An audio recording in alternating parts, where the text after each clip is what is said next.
Daughter boots me from her wedding, then demands full payment. Before we begin the story, make sure to subscribe to our channel and never miss more incredible stories every day. My daughter told me I was too embarrassing to attend her wedding, but apparently, my wallet was perfectly acceptable. I stared at the bright screen of my phone, the words blurring as my chest tightened. The text from Chloe was long, filled with therapy speak and apologies that rang hollow. Dad, Julian's family is just very traditional. The country club has a strict aesthetic, and we think it's best if you sit this one out to avoid any awkwardness. Love you.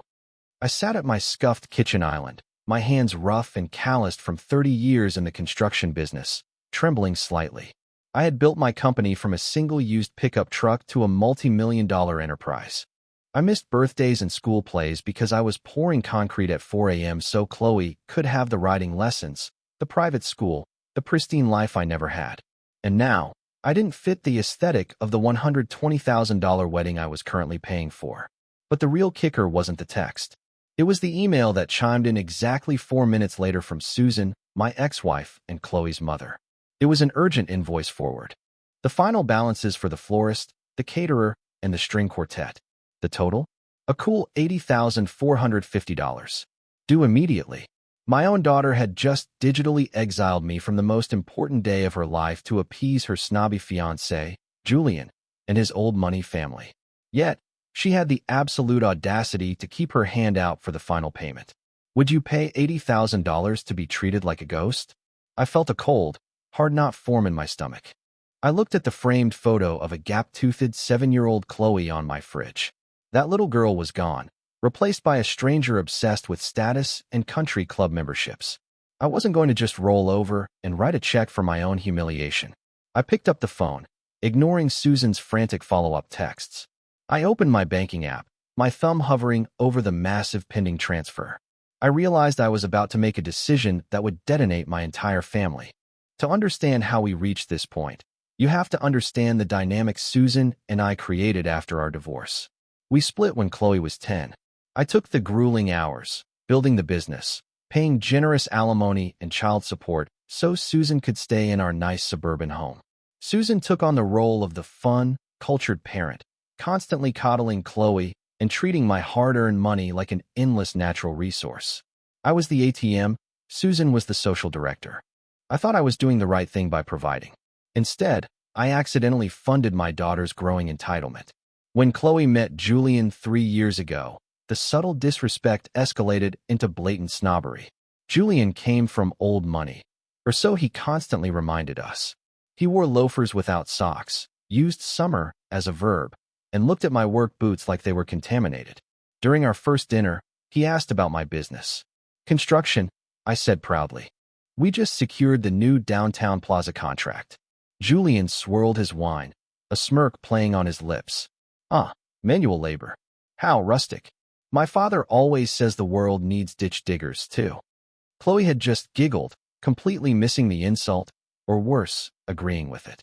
Susan, desperate to attach our family to his perceived social ladder, fawned over him. From that day on, I was Mark the tradesman, a slightly embarrassing secret they had to manage. They loved what my business provided, but they were deeply ashamed of how I built it. My rough hands and straightforward manner didn't match their aspirational lifestyle. As the wedding planning began, the divide grew wider. Julian's parents, Arthur and Eleanor, treated me like the hired help during the rare times we interacted. They would make passing comments about how their friends were accustomed to a certain standard of hosting. I swallowed my pride, telling myself it was all for Chloe. I wanted to give my little girl the fairy tale she had been dreaming of since she was a kid. But I never expected that her dream wedding would turn into my absolute worst nightmare. The moment Julian proposed, the financial demands started rolling in like a runaway freight train. Julian insisted the only acceptable venue was the Oak Creek Country Club, an ultra-exclusive establishment where his family supposedly had a legacy membership. It's the only place that can accommodate our social circle properly, Mark, Julian had said, not asking, but telling me. I sat down with Chloe and Susan and laid out a strict budget. I can comfortably contribute $40,000, I told them. That is a massive amount of money, and it should cover a beautiful event. Chloe had hugged me, tears in her eyes, promising they would stick to it. But within a month, the essential costs began to mysteriously balloon. The standard catering wasn't good enough for Julian's refined palate. They needed the imported Wagyu beef and a raw oyster bar. The DJ was scrapped for a 12-piece live band. Every time the budget breached, Susan was there to run interference. "Mark, you can't be cheap about this. The prestige of the families is on the line," she would hiss over the phone. "Julian's parents are covering the rehearsal dinner and all the alcohol. You just need to handle the event itself. Don't embarrass us." I loved my daughter, so I kept quietly authorizing the overages, watching my $40,000 cap stretch past $60,000, then $70,000. I justified it by thinking this was a one-time expense, a final gift before she started her new life. However, I started noticing strange discrepancies. Despite Susan's claims, I kept receiving invoices for the bar deposits and champagne toasts. When I asked Chloe about it, she brushed it off, saying Julian's family was handling it directly with the venue and the invoices were just formalities. I was funding 90% of this extravagant, over-the-top affair, while Julian paraded around the venue making executive design decisions entirely on my dime. I was exhausted from the constant financial drain, but I kept my mouth shut, focusing purely on getting to the finish line and seeing her smile. Then came the rehearsal dinner, where the thin veil of their civility finally completely collapsed. The rehearsal dinner was my first real taste of what my daughter was marrying into. It was held at an upscale downtown restaurant, a place where a single steak cost more than some of my guys made in a day. When I arrived, in my best tailored suit, Julian's mother, Eleanor, looked me up and down with barely concealed distaste. "Oh, Mark, you made it," she drawled, extending a limp hand. "I wasn't sure if you'd be comfortable in this sort of environment. I hear your work sites are quite dusty." I forced a polite smile. "I clean up okay, Eleanor." But the condescension didn't stop there. Throughout the evening, Julian's family made a sport of highlighting the differences between us. They discussed their recent trips to Aspen and their summering in the Hamptons, pointedly asking me questions about lumber prices and union disputes. The real red flag, however, wasn't their arrogance. It was the whispered conversation I overheard near the restrooms. Julian was cornered by the restaurant manager. "Sir, the deposit for tonight's dinner was declined. We need a valid card before we serve the main course," the manager stated firmly. Julian looked panicked, a stark contrast to his usual arrogant swagger. "There must be a mistake with the trust account. Just run it again, or, wait, put it on my fiancé's father's tab for now. He's covering the weekend." I stepped back into the shadows, my blood boiling. I was absolutely not covering the rehearsal dinner. That was their one explicitly agreed-upon financial responsibility. Why was Julian's card bouncing? Why was the heir to an old money fortune trying to sneak a massive dinner bill onto my tab? I quietly found the manager and handed him my personal card to prevent a scene, but I made sure he documented exactly whose card was charged. The puzzle pieces weren't fitting together, and my instincts, honed by years of sniffing out shady contractors, were screaming at me. I sat back down at my assigned table, completely unaware the worst was yet to come. As the dinner progressed, my sense of unease mutated into raw humiliation. Despite paying for almost the entire wedding and quietly bailing out Julian's declined card just an hour prior, I found myself seated at a small, cramped table near the kitchen doors. I was placed next to Susan's eccentric second cousin and a couple of Julian's frat brothers, who kept aggressively complaining about the slow service. My own daughter was seated at the grandiose head table, completely absorbed in Julian and his wealthy parents. Susan was right next to them, playing the role of the refined society mother to perfection. I was practically invisible. Then came the toasts. Julian stood up, tapping a silver spoon against his crystal champagne flute.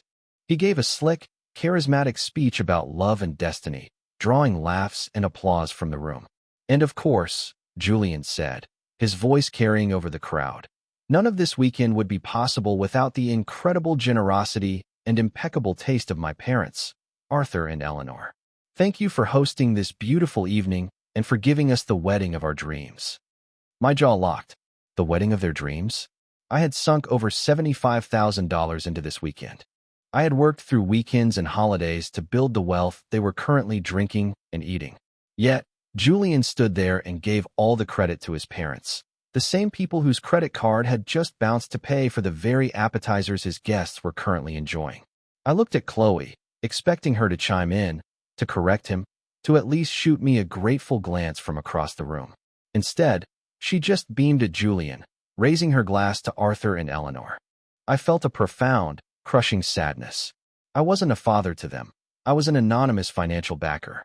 A silent partner in a vanity project I wasn't even welcome to fully participate in, expected to simply write the checks and fade quietly into the background without causing a fuss. I thought the disrespect had peaked, but Chloe found me before dessert to prove me wrong. I was nursing a glass of scotch by the bar, trying to control my breathing, when Chloe finally approached me. She looked nervous, glancing over her shoulder at Julian, who was deep in conversation with his mother. "Hey, Dad," she started, her voice tight. "Can we talk in the hallway for a second?" I followed her out of the dining room, hoping she was coming to apologize for the speech. Instead, she delivered a blow that knocked the wind completely out of me. "Dad, listen. Tomorrow is going to be incredibly stressful, and there are a lot of very important people coming," she began, twisting her engagement ring. "Julian's parents have a lot of business associates attending, and, well, we need everything to be absolutely perfect." "It will be, Chloe. The venue is beautiful," I replied, confused. She took a deep breath. "The thing is, Julian's family is very traditional. The country club has a very strict, elevated aesthetic. And, honestly, you don't really blend in with that crowd. We think it's best if you sit the actual ceremony and reception out to avoid any awkwardness." The hallway spun. I stared at my daughter, trying to comprehend the words coming out of her mouth. "You're uninviting me? From your wedding? The wedding I am paying for? Don't make this about money, Dad," she snapped, suddenly defensive. "This is about my special day. You always do this. You just don't fit in with Julian's world, and I can't be worried about you embarrassing us in front of the Montgomerys." "Embarrassing you?" My voice broke. "By existing? I'm sorry, Dad. It's just how it has to be," she said, turning on her heel and walking back into the party, leaving me standing alone in the quiet corridor. I didn't yell. I didn't cause a scene.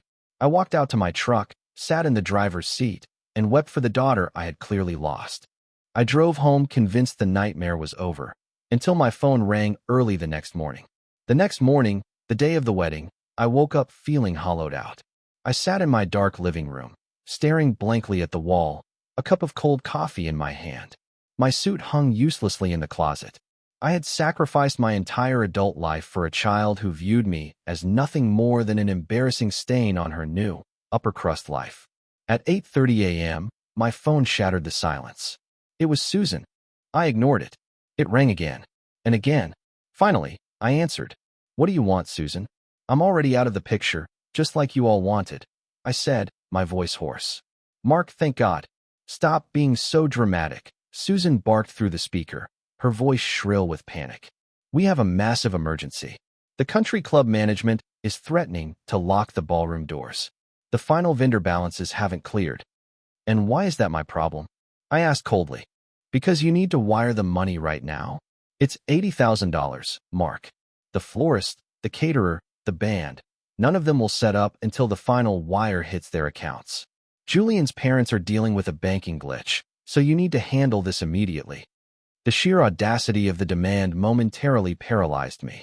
My daughter had looked me in the eye 12 hours ago, told me I was too low class to attend her wedding, exiled me from the venue, and now they were demanding I blindly wire $80,000 to save their precious event. "Let me get this straight," I said, my grip tightening on the phone. "I am too embarrassing to eat the food or listen to the band, but my bank account is perfectly acceptable to pay for them." "Mark, do not do this right now," Susan screamed. "You promised Chloe her dream wedding. Wire the money, or you will ruin her life." I hung up the phone and immediately called the one person I trusted to find answers. I slammed the phone face down on the counter. My heart was pounding, a toxic mix of betrayal and furious clarity washing over me. Susan called back instantly. I answered, my voice dangerously calm. "I am not wiring a single cent, Susan. Not one dime." "Mark, you can't do this," she shrieked. "Julian's family is good for it. They have millions tied up in restricted family trusts. Arthur just needs a few days to liquidate some assets. You are being completely unreasonable and selfish. If they have millions, they can figure out an $80,000 bridge loan. I replied coldly. I'm done being your ATM. I hung up again and blocked her number. Then, I called my nephew Leo. Leo is 28, brilliant, and works as the chief operations manager for my construction firm. He grew up around blueprints and spreadsheets, and he can track a missing invoice through a labyrinth of shell companies faster than an auditor. I quickly explained the situation, the eviction, the bounced rehearsal dinner card, and Susan's frantic excuse about restricted family trusts. Uncle Mark, none of that makes any sense, Leo said immediately, his tone shifting from sympathetic to analytical. People with real old money wealth don't have banking glitches that stop them from covering a catering bill. And they certainly don't rely on the bride's father for emergency day of wire transfers. Let me look into Arthur Montgomery. What's the name of his supposedly famous investment firm? Montgomery Heritage Capital, I said, reading it off one of the ornate wedding invitations sitting mockingly on my counter. Give me 20 minutes, Leo said. I'm pulling up the state registry and property tax records right now. I paced the kitchen, the pieces of the puzzle starting to form a very ugly picture. Julian's arrogance, the insistence on the most expensive options while dodging the bills, the desperation to keep me away from their high society guests. When Leo called back exactly 15 minutes later, his voice was tight with absolute disbelief. Uncle Mark, you are going to want to sit down for this, Leo said the moment I answered the phone. I pulled out a stool at the kitchen island, grabbing a pen and a legal pad. Talk to me, Leo. What did you find on Montgomery Heritage Capital? First of all, it's not an investment firm. It's an LLC registered to a strip mall address 2 towns over, and its corporate status was suspended 6 months ago for failure to pay state franchise taxes, Leo explained rapidly. But that's just the tip of the iceberg. I started digging into Arthur and Eleanor's personal public records. I furiously scribbled down notes as Leo rattled off a trail of financial devastation that left me stunned. You know that massive historical estate they supposedly live in? The one Julian is always bragging about. Leo asked. I checked the county property tax database. They don't own it. They lease it, and based on the public eviction filings from last month, they are severely behind on rent. The picture was becoming terrifyingly clear. Julian and his parents weren't old money. They were a hollow facade built on crushing debt and lies. They were living completely beyond their means, using the illusion of wealth to secure credit and con their way into high society. It gets worse, Leo continued, his keyboard clacking loudly in the background. I ran a background check on Arthur. In the last 3 years, he has 5 separate state tax liens filed against him, totaling over $200,000. They are completely tapped out, Uncle Mark. They don't have restricted trusts. They have maxed out credit cards and debt collectors breathing down their necks. I stared at my legal pad, the words eviction, suspended LLC, and tax liens staring back at me. This wasn't just snobbery. This was a calculated financial extraction. They had targeted my daughter and my bank account to fund their fake luxury lifestyle. The gravity of the discovery hit me like a physical blow. Julian's entire persona was a meticulously crafted lie. The condescension, the mocking of my blue-collar roots, the insistence on the elite country club. It was all a psychological smokescreen designed to keep me compliant and writing checks while they drained me dry. They weren't embarrassed by me. They were terrified I would look too closely at the books. Leo, print everything. I commanded, my voice cold and hard as steel. Every lien, the LLC suspension notice, the eviction filing. Everything you can legally access. I want a complete dossier. Already doing it, Leo confirmed. Uncle Mark, what are you going to do? The wedding is supposed to start in 6 hours. I looked at the clock. It was 10 a.m. In a few hours, my daughter, blinded by Julian's fake prestige and her mother's desperate social climbing, was going to legally bind herself to a family of grifters. They were going to use my money to pay for a lavish party, and then they were going to use my daughter to secure a lifetime of bailouts. I am going to stop this, I said quietly. The heartbreak of being uninvited had vanished, replaced by a cold, protective rage. I was a businessman, and I had just discovered a massive fraud in the middle of a major merger. I wasn't just going to walk away. I was going to blow the whole thing wide open. I owed it to Chloe, even if she hated me for it, to show her exactly who she was marrying. but I had to be strategic. If I just yelled about it over the phone, Susan and Julian would spin it. They would call me crazy, jealous, or vindictive. I needed them cornered, with nowhere to hide and no way to deny the hard, documented facts staring them in the face. I needed a trap, and Susan's desperate greed provided the absolute perfect opportunity to spring it. My phone lit up again. It was a text from Chloe, sent clearly under duress. "Dad, please. The florist is leaving with the centerpieces. If you ever loved me, wire the money. We can talk about everything tomorrow." It was the perfect opening. I texted her back. "I am not wiring anything. If you want the money to save your wedding, you, Susan, and Julian need to meet me at the Main Street Cafe in 20 minutes. In person." I didn't wait for a reply. I immediately went to work. First, I called my credit card company.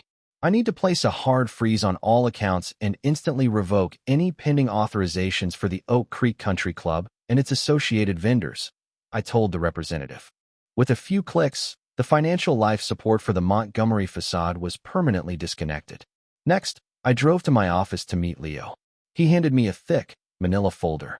Inside were crisp, printed copies of public records. The state tax board liens against Arthur Montgomery, the corporate suspension of their fake investment firm, and the legal eviction notices for their leased estate.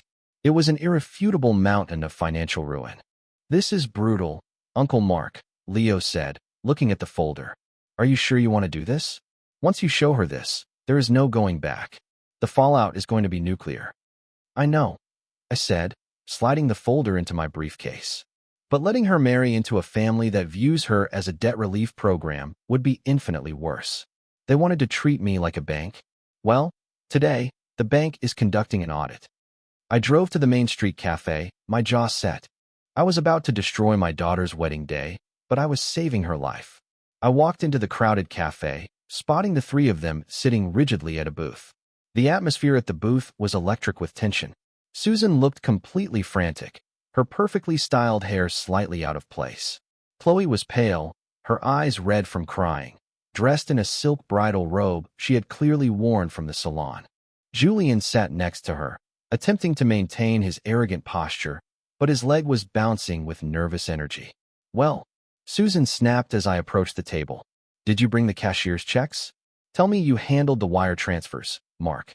We are literally out of time." I didn't sit down. I stood over the table, looking at the three of them. "There are no checks, Susan," I said calmly, "and there will be no wire transfers." Julian slammed his hand on the table. "Are you kidding me, Mark? You are going to ruin Chloe's day over some petty grudge because you didn't get a front row seat? This is incredibly selfish, even for you." I ignored him, keeping my eyes fixed on my daughter. "Chloe, I told you I would pay for this wedding because I love you, but I am not going to fund a fraud." "What are you talking about, Dad?" Chloe asked, her voice trembling. I unlatched my briefcase, pulled out the thick manila folder, and tossed it heavily onto the center of the table. "Julian's family isn't wealthy. They are entirely broke. They have been lying to you, to Susan, and to me this entire time." Julian's face drained of all color. He lunged forward, trying to grab the folder, but I slammed my hand down on it. "Touch that, Julian, and I will have you arrested for assault," I warned, my voice dropping to a dangerous growl. I slid the folder firmly across the table, stopping it right in front of Chloe. "Read it," I instructed her gently, pointing at the prominent red tabs Leo had meticulously placed on the pages.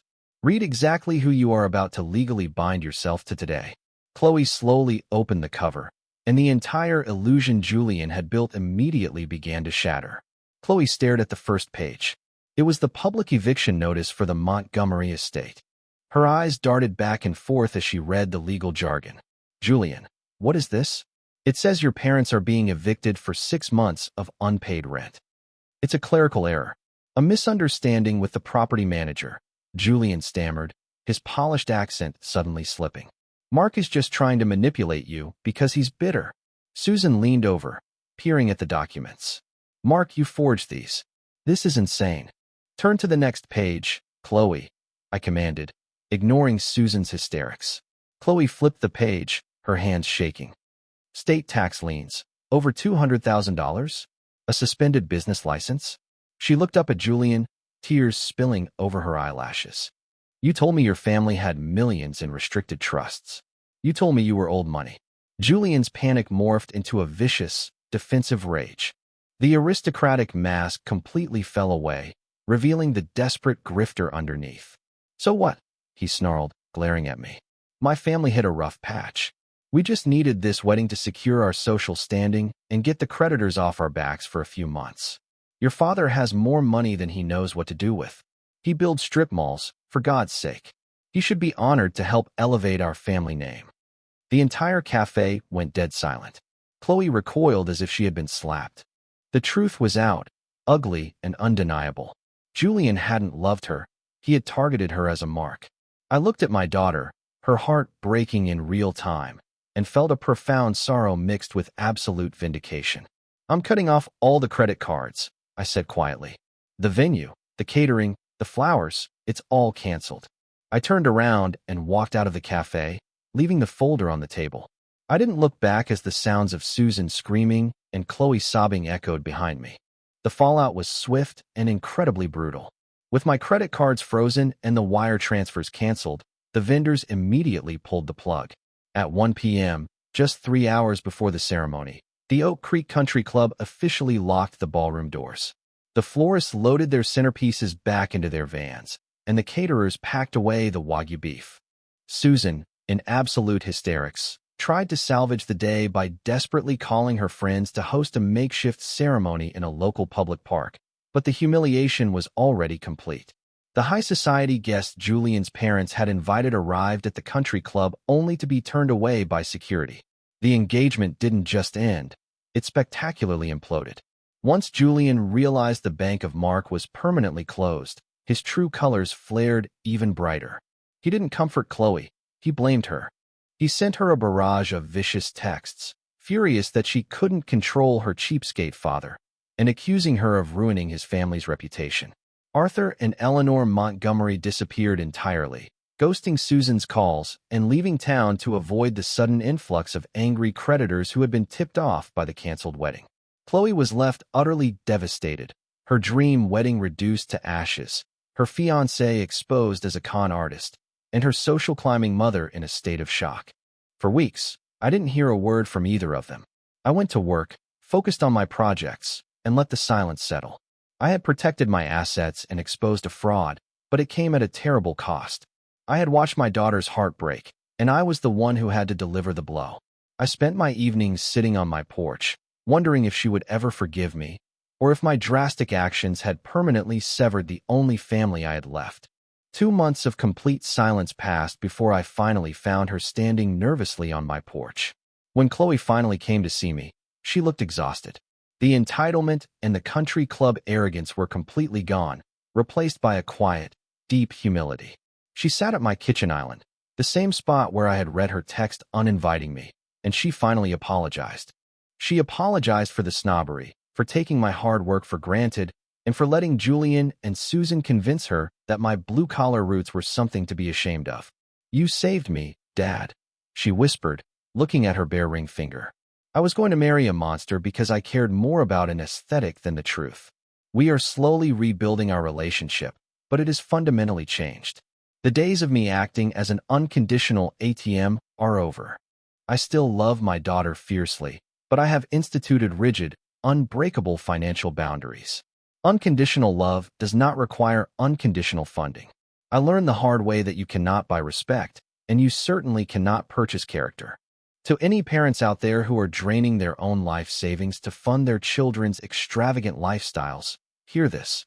If your child's partner looks down on how you made your money, but is perfectly happy to spend it, you are not welcoming a new family member. You are funding a parasite. True respect isn't found in a country club ballroom or a designer suit. It's built in the calluses on your hands, the integrity of your work, and the courage to say no when your boundaries are being violated. Do not let anyone, not even your own flesh and blood, make you feel small for providing. I lost nearly $80,000 in non-refundable deposits and vendor fees during this entire humiliating ordeal, but considering what it ultimately saved me and my daughter from, I consider it the absolute best investment I have ever made in my entire life. The truth cost me a small fortune, but buying back my self-respect was absolutely entirely priceless.